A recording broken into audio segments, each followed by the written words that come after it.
Hello everyone, welcome you all.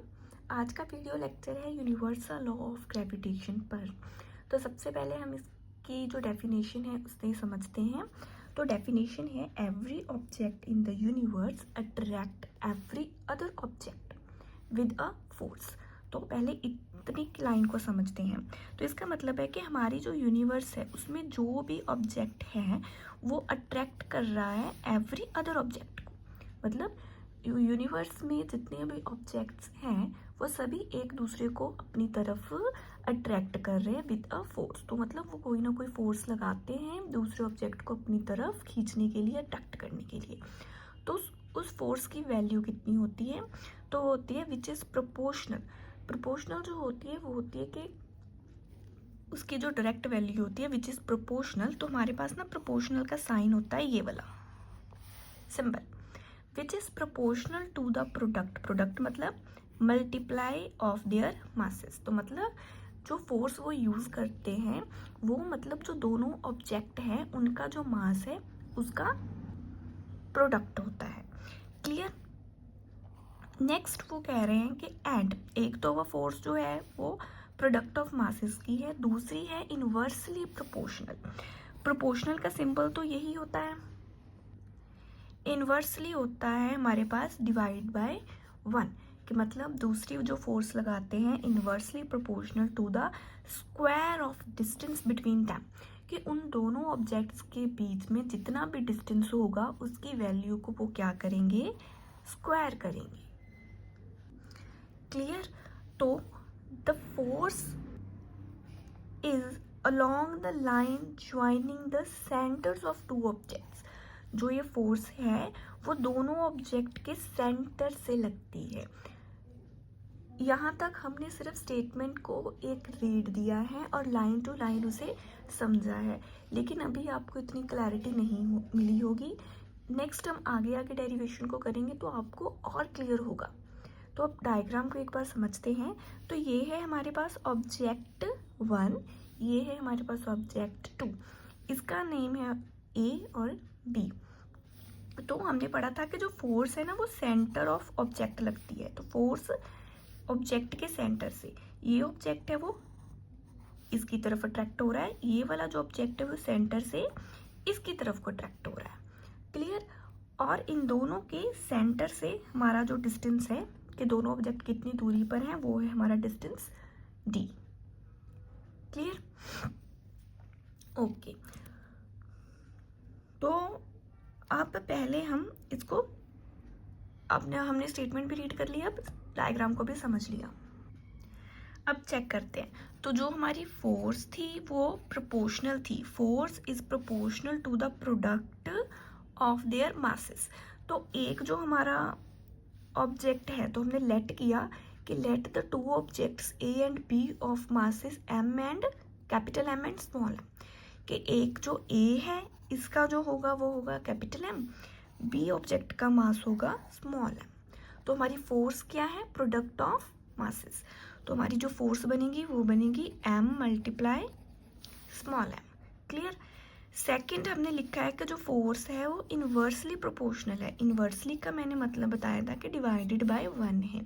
तो 1 के साथ डिवाइड कौन हो रहा है, स्क्वायर ऑफ डिस्टेंस। कि जो डिस्टेंस है उसका हमें स्क्वायर करना है। तो डिस्टेंस क्या है, d। तो d का स्क्वायर। तो ये है हमारी दो फोर्स की वैल्यूज जो हमने स्टेटमेंट से लिखी हैं।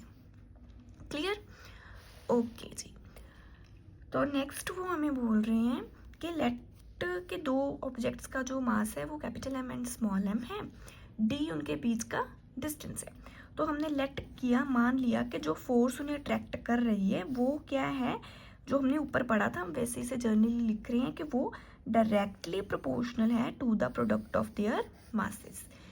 तो हम इसमें फोर्स को लिख सकते हैं कि जो एफ है वो डायरेक्टली प्रोपोर्शनल है capital M multiply small M के।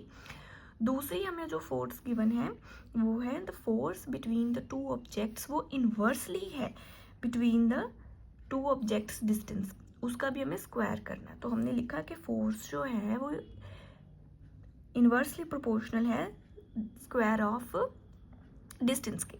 क्लियर? ये हो जाएगी हमारी इक्वेशन 1, ये होगी हमारी इक्वेशन 2। क्लियर? तो अब हमें क्या करना है, इन दोनों इक्वेशंस को कंबाइन करना है। कंबाइन मतलब इन्हें इकट्ठा लिखना है। तो क्योंकि ये भी f के प्रोपोर्शन में है, ये भी f फोर्स के प्रोपोर्शन में है, तो हम इसे लिख सकते हैं कि जो हमारी फोर्स है वो प्रोपोर्शन में है m मल्टीप्लाई m, और नीचे है हमारे d स्क्वायर। क्लियर? क्योंकि जो हमारा जो m मल्टीप्लाई m था ये 1 के साथ मल्टीप्लाई हो गया और ऐसा हो गया। क्लियर? इसे हम नेमिंग देंगे कि ये है हमारी इक्वेशन नंबर 3। नेक्स्ट स्टेप में ना अब हम प्रोपोर्शन के साइन को ना यहाँ से हटा देंगे, रिमूव कर देंगे। तो हमारे पास ना एक रूल होता है, आपने पहले भी पढ़ा होगा, समझा होगा, कि जब भी ना हम प्रोपोर्शन का साइन हटाते हैं, इक्वल टू लिखते हैं, तो साथ में ना हम एक कांस्टेंट लिख देते हैं और उस कांस्टेंट की ना कोई वैल्यू होती है। तो यूनिवर्सल ऑफ ग्रेविटेशन में जो हम कांस्टेंट यूज़ करते हैं वो है हमारा कैपिटल जी। तो हम प्रोपोर्शन की जगह पे लिखेंगे कैपिटल जी, और इसकी एक वैल्यू होती है, फिक्स्ड वैल्यू। तो बाकी सब हम ऐसे लिखेंगे, m into small m divided by distance square. तो ये हो जाएगी हमारी इक्वेशन नंबर 4। तो हम यहाँ पे लिखेंगे जो g है वो क्या है, where g is the constant of, क्योंकि ये कांस्टेंट है ना, इसकी एक ना एक वैल्यू फिक्स है, constant of proportionality and is called, और इसे बोलते क्या है, and is called as universal gravitation constant. Clear? तो इतना हमने हो गया, लेकिन हमारा जो क्वेश्चन है वो है यूनिवर्सल ऑफ ग्रेविटेशन, मतलब हमें ग्रेविटेशन का लॉ निकालना है। तो हमारा यूनिवर्सल ग्रेविटेशन कौन है, जी है। तो मतलब हमें जी की वैल्यू निकालनी है। तो अब हमें इसमें से फोर्थ इक्वेशन में से जी की वैल्यू निकालनी है। तो अब हम करेंगे कैलकुलेशन। तो जो हमारा डी का स्क्वायर है ये पूरे टर्म के साथ हो रहा है डिवाइड, उधर फोर्स के साथ ये मल्टीप्लाई में चला जाएगा। तो हम इसे लिखेंगे f into D square is equal to G m into m। तो हमें g की वैल्यू निकालनी है। तो अब हम देखेंगे तो जो हमारे मास हैं m वो g के साथ मल्टीप्लाई हो रहे हैं, तो ये यहाँ मल्टीप्लाई है, f के साथ इधर क्या चले जाएंगे, डिवाइड में। तो नेक्स्ट स्टेप में इन्हें लिखेंगे, तो ये हो जाएंगे यहाँ हमारे m इंटू m और ये रहा g।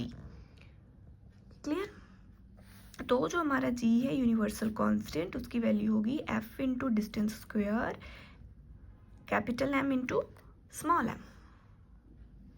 ये होगी हमारी क्वेश्चन नंबर 5। तो अब हम लिखेंगे यूनिट। तो यूनिट ऑफ g क्या हो जाएंगे हमारे, फोर्स। फोर्स क्या होती है हमारी, न्यूटन। डिस्टेंस d क्या होता है हमारा, मीटर में, d की स्क्वायर है तो मीटर का भी स्क्वायर हो जाएगा। मास, अब जो हमारे मास है वो दोनों क्या होते हैं, केजी में। हमारे पास क्या है, दो मासेस हैं, तो ये दोनों क्या हो जाएंगे, केजी का स्क्वायर -2। माइनस क्यों, क्योंकि ये नीचे था, ऊपर जाएगा तो पावर हमारी नेगेटिव में हो जाती है। क्लियर? तो ये हो गया यूनिट्स। अब नेक्स्ट हम लिख देंगे value of G. Value of G constant है, क्योंकि ये हमारा कांस्टेंट प्रोपोर्शन था, इसकी एक फिक्स्ड वैल्यू होती है, वो है हमारे पास 6.673 इंटू 10⁻⁻11, और साथ में इसका यूनिट आ जाएगा न्यूटन मीटर स्क्वायर पर केजी स्क्वायर। आज के वीडियो लेक्चर में इतना ही। होप आपको इजीली सारी डेरिवेशन समझ आई होगी। अगर आप मेरे चैनल पर पहली बार आए हैं तो चैनल को सब्सक्राइब कर लेना। Thanks for watching.